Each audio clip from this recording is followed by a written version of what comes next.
YouTube, I'm your friendly neighborhood Endman64, and I'm bringing you the next episodes of Pokemon Scarlet.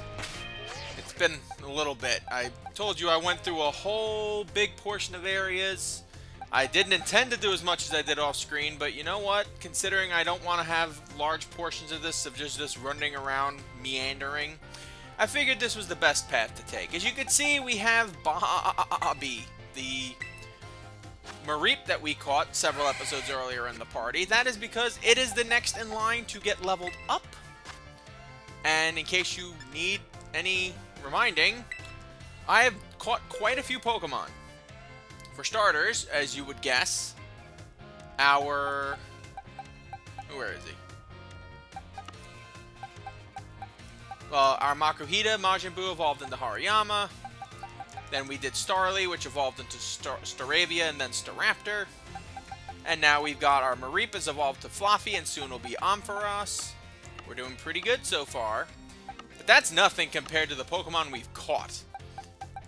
Now, Oranguru was the last Pokemon you guys saw me catch. The rest of these were all caught on the way back to the Academy here. By the way, in the last episode, we took down Atticus of Team Star, but blah, blah, blah. We've done a lot to get here.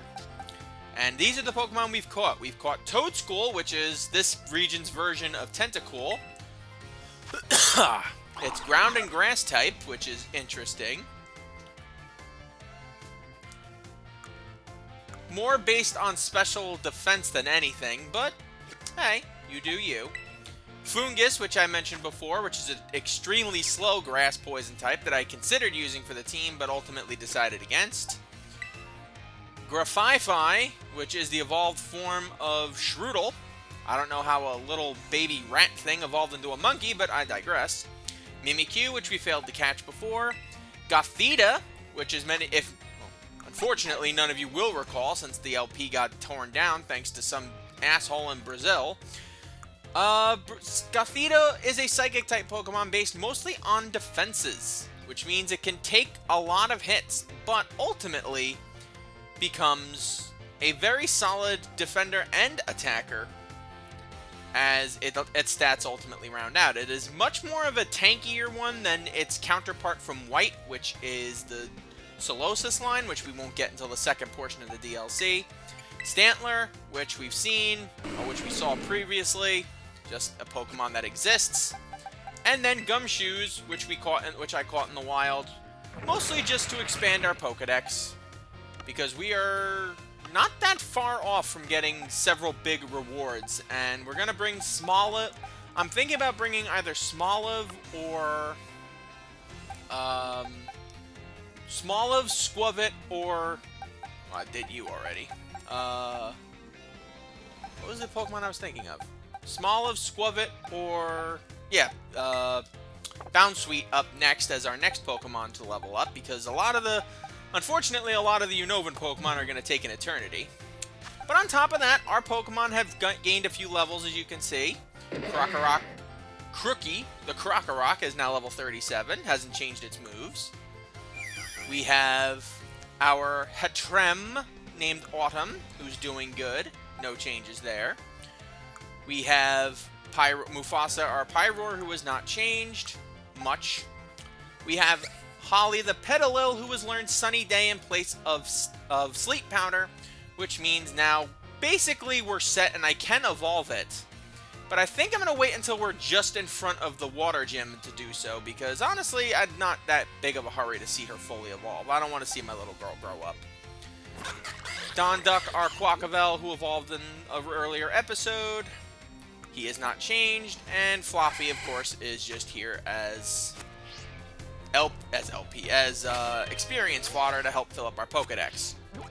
Speaking of which, as you can see, we've caught 160, which means we get a shiny stone, and the next prize of XP Medium Candy 3, which is nice. Next up, we get some Dive Balls, but we have 10 Pokemon to catch for that, so we might as well do that in another part.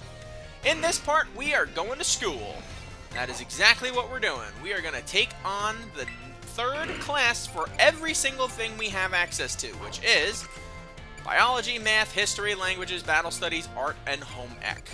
We're going to save the newer classes we just got for last, so we're going to start in biology. Yes, if you want to skip this episode, go right ahead, but we are mostly focusing on this, mostly so we can get the prizes we get at the end, and to, you know, do all the stuff that we can do. So, ooh, Nimona skipping class for once, nice. Hello, hello, I hope everyone's ready to learn some new things today. I seem to remember teaching you all about the importance of eggs in our last class together. On that note, is everyone using their Pokédex? It registers Pokemon born from eggs as well as those encountered via other methods, so don't you worry about that. And, just so you know, I'm the one who developed the Pokédex. No you're not, Professor Oak was, nice try, but whatever. It was way before I started teaching here at the Academy, though. Back then, I was a researcher. In fact, Director Clavel wasn't working in education at the time either. He was researching alongside me at the same facility. Under Professor Oak? No, you're just gonna make shit up? Okay, fine, whatever. We got to research Pokemon together, day in, day out. Those sure were fun times. I got yelled at all the time, though.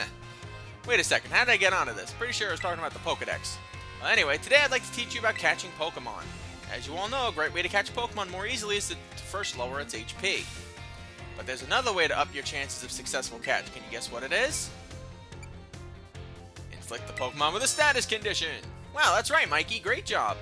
The correct technique for making Pokemon easier to catch is to inflict them with a status condition. It makes Pokemon drastically easier to catch. If you have a Pokemon that can use moves to put opponents to sleep, like Sleep Powder or Hypnosis, filling up your Pokedex will be a cinch. There are other ways to improve your catch rate as well, like using Pokeballs specifically designed to be effective against certain Pokemon. Eating food that gives you catching power works too, or sneaking up on Pokemon from behind to catch them by surprise. If you're having trouble, you may want to make the rounds to the gyms to get gym badges. Earning gym badges will make it easier to catch Pokemon of higher and higher levels. Please do come show me your Pokedex once they start to fill up. Another day, another enjoyable class. Oh yeah, don't forget, our next class will be a test. Ooh, our midterms. Interesting. Can I actually take the midterms now, or do I have to wait till I'm, like, midway through? I'm genuinely curious.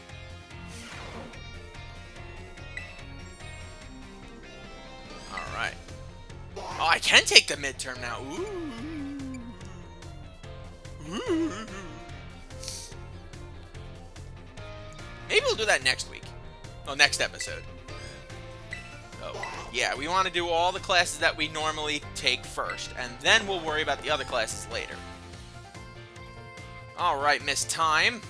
I don't know, I wouldn't say my favorite, but also not my least favorite.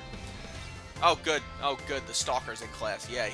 Hello, everyone. Let's have a fun class today. Tell me, do you all enjoy fortune-telling, horoscopes, and the like? I think it feels great to read your horoscope and see that it says good luck is coming your way. So today I'd like to teach you all math while focusing on the topic of luck. Perhaps you've seen the following phrase crop up during Pokemon battles before. A critical hit. When a Pokemon's attack lands as a critical hit, the damage it deals is increased by half. In other words, it does 1.5 times as much damage as it normally would. It is truly luck that determines whether your Pokemon lands a critical hit, or has one landed on it. This can cause a great upset in battle. Does anyone know what percentage a Pokemon has of landing a critical hit? Ooh, I think it's 12%, but I don't wanna flubbox this.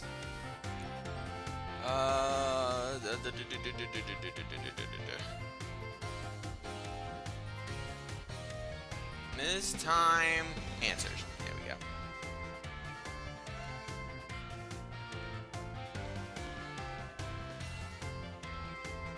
It is 4%. Okay, cool.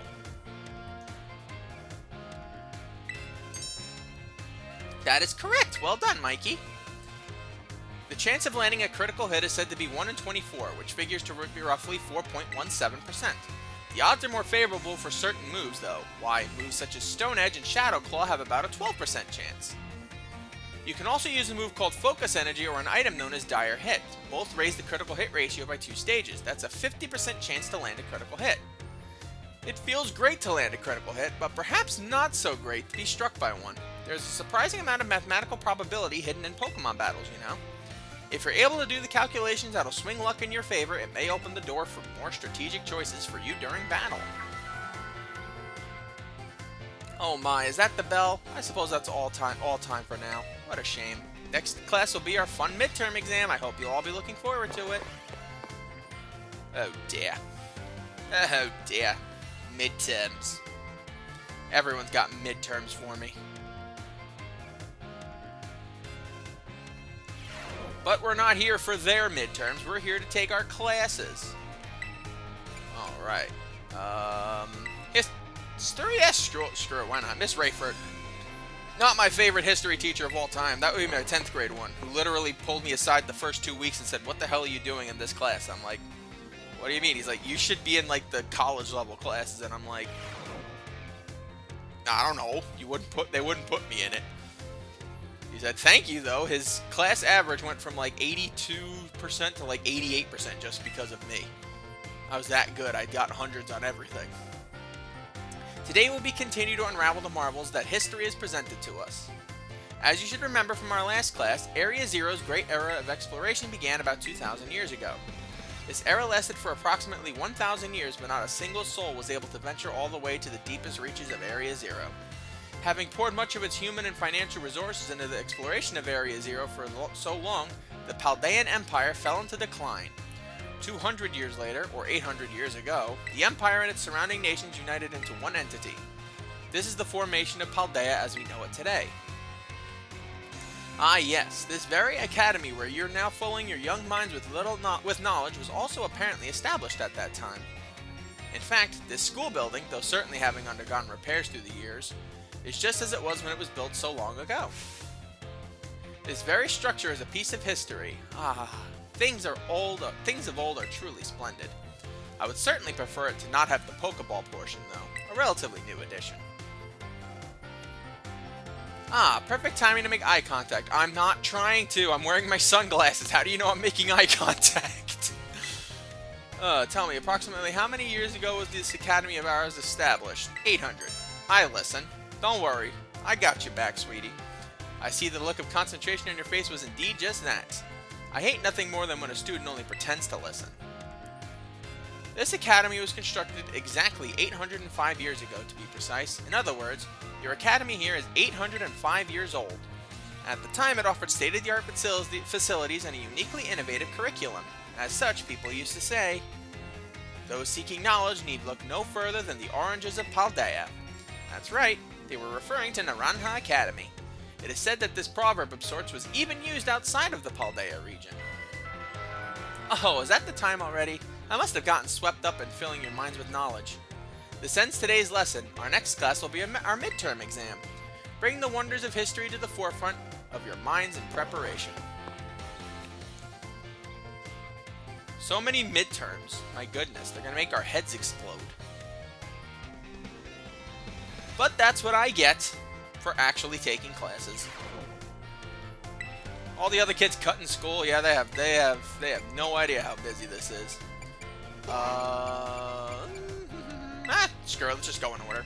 I was gonna focus on doing battle studies because we have not seen our lady Miss Dendra in quite a while.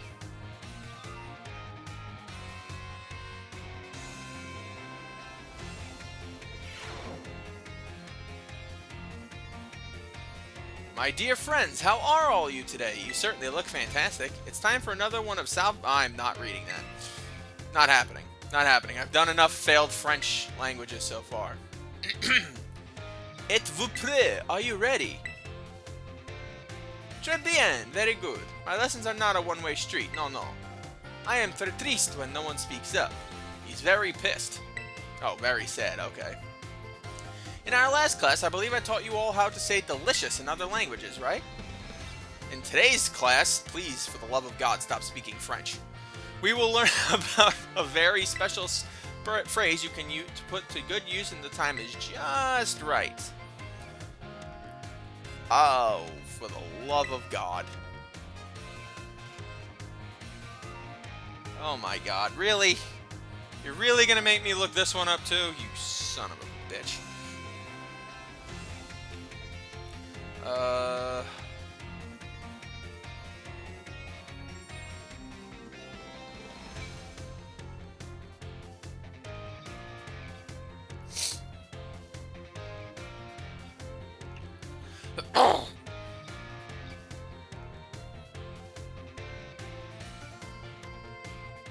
Oh, te amo. I'm stupid. I don't even have to look that up.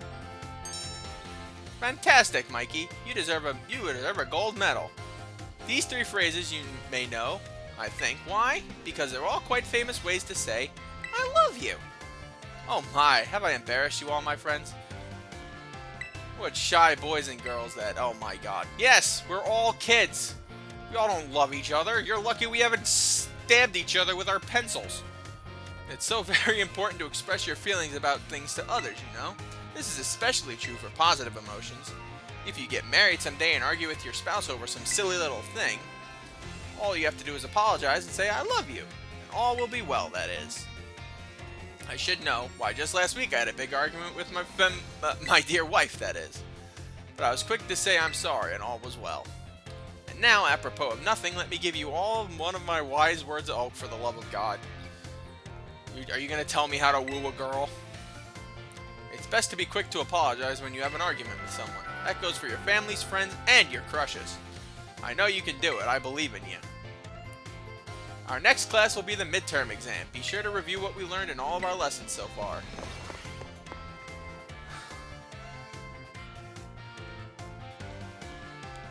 Oh, this is going to be fun. Ooh, actually, it's almost time to medicate for me. Good. Alright, we got a few more classes to take.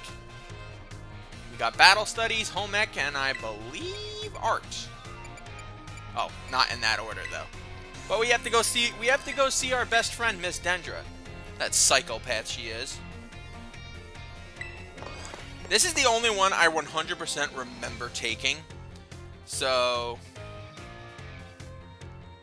I don't think I need to know the answers for this one because I'm a Pokemon master, you know. Another day, another round of battle study. Oh, so let's get right to it. Last time we learned about Terra Raid battles. Did any of you have a chance to try them out? Terra Pokemon are super strong, and the more difficult ones will use an even tougher tactic that you'll need to deal with. I'm talking about their Terra Shield. What happens while a Pokemon has its Terra Shield up, you ask? Well, it'll take way less damage for one. It has a big effect on morale too. When trainers see that shield go up, they feel doomed, like there's no way to win the battle. So here's a question for you. If the Pokemon you're battling puts up its Terra Shield, what should you do? Call your parents. Oh my god, if I called my parents for that, both my parents would just look at me and be like, what the hell are you talking about?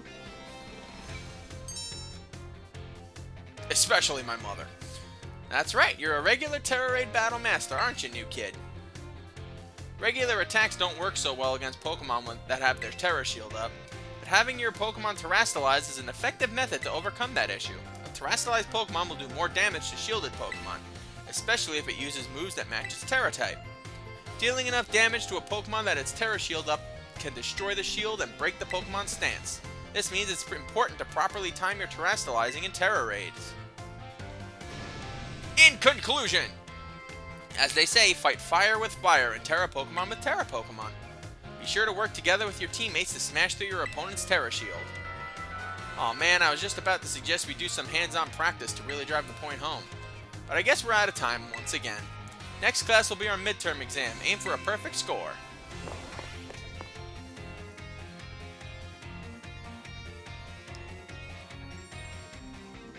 Two more classes.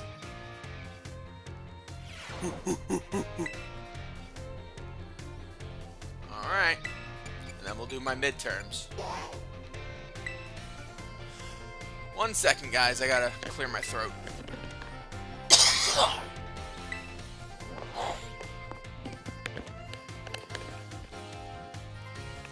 I really hope I nip that in the bud tomorrow.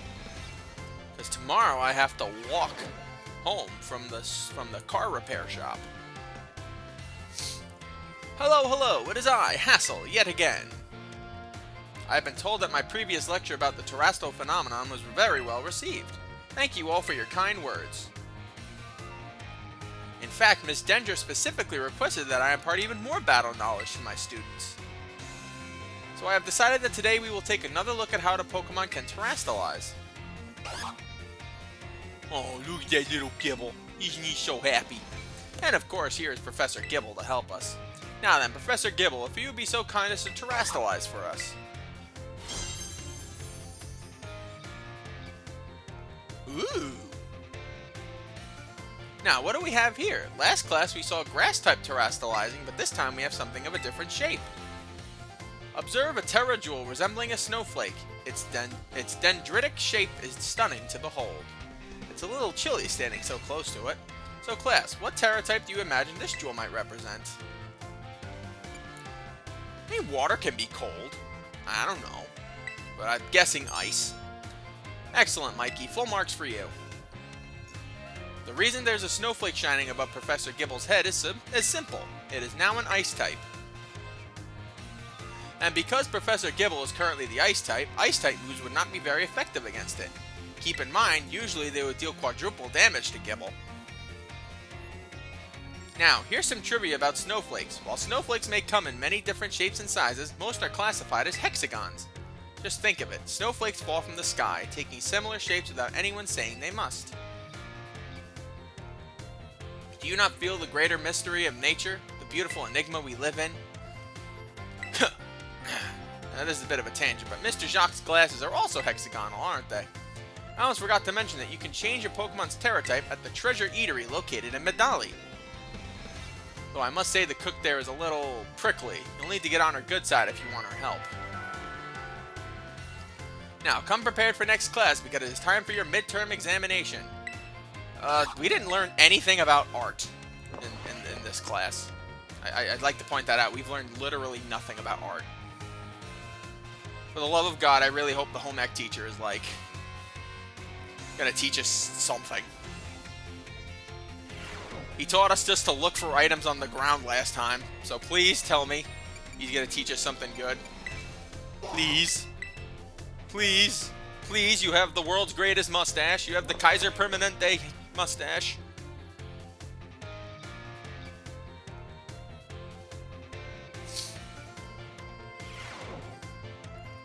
Put away your phones. It is time to be in class. I don't have my phone out, you wizard. In my last class, I taught about HP restoration. However, after class, I was asked by several of you about power points, commonly known as PP. When a Pokemon loses all of its HP, it faints and can no longer battle. What then happens to a Pokemon when it loses all of its PP? It can't use moves. Perfectly correct, Master Mikey. Perhaps you know this from first-hand experience. Good lord, yes I do. The one move challenge in Pokemon Fire Red was awful. Metronome, never doing it again. When a Pokemon runs out of PP, it can no longer use its moves. However, each move has its own store of PP, so you can mitigate PP loss by using a variety of moves rather than just one move repeatedly. If a Pokemon loses all PP for all of its moves, it will only be able to use Struggle, an action that also damages the Pokemon that uses it. In order to avoid this predicament, PP can be restored at Pokemon Centers along with HP. Items such as Ethers and Max Ethers can also be used to restore PP. Be careful not to confuse potions with Ethers in the heat of battle. However, Ethers are not sold at shops, so you should use them judiciously if you find them. The stronger the move, the lower its maximum PP. Do not waste uses of these moves unless you wish to quickly run out of PP. It is important to find balance in a Pokemon set of moves. As you can see, HP isn't the only thing you must keep an eye on while adventuring with Pokemon. I hope that you will all take care to ensure that your partner Pokemon can perform at their best as you each engage in the treasure hunt. Our time together has come to an end for today. Our next meeting will be an examination day. Be sure to review well in preparation. Okay. Look at all these classes we took. We were such good noodles today. And in next Pokemon episode, Pokemon 6.2 Squared, or whatever the hell it is, we are going to go and take our midterms. Why? I have no idea. It's meant. It has to be done. Let's give us a new Pokemon to train while we're at it. No, you don't need to learn Takedown. Electro Ball, sure. Actually, no, that doesn't even do anything for you. Confuse Ray. Hell yeah, you're gonna learn Confuse Ray. I'm not even using you after this, but you're still gonna use it. Alright, this'll get us Ampharos.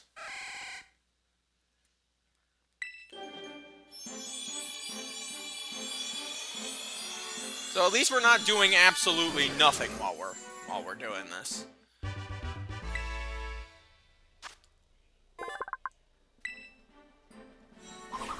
Alright, that gets us Ampharos, which is good. Wants to learn Thunder Punch. Doesn't even have any hands to punch with, but sure, what the hell. Get rid of Tackle. It's not like I'm using you anyway. Who's next on my list? Who's next on my list? Ooh, I forgot about Luxio. I just realized that. Where's Luxio at? There you are. We need 2 lions in our party. Ooh, Tepig. Tepig doesn't really help right now. The only thing it helps with is future Pokedex things. Thank you guys for joining me. I'm your friendly neighborhood Endman64. Join me next time when we start taking our midterms and hopefully making more friends along the way. Until we meet again, my lovelies, sayonara.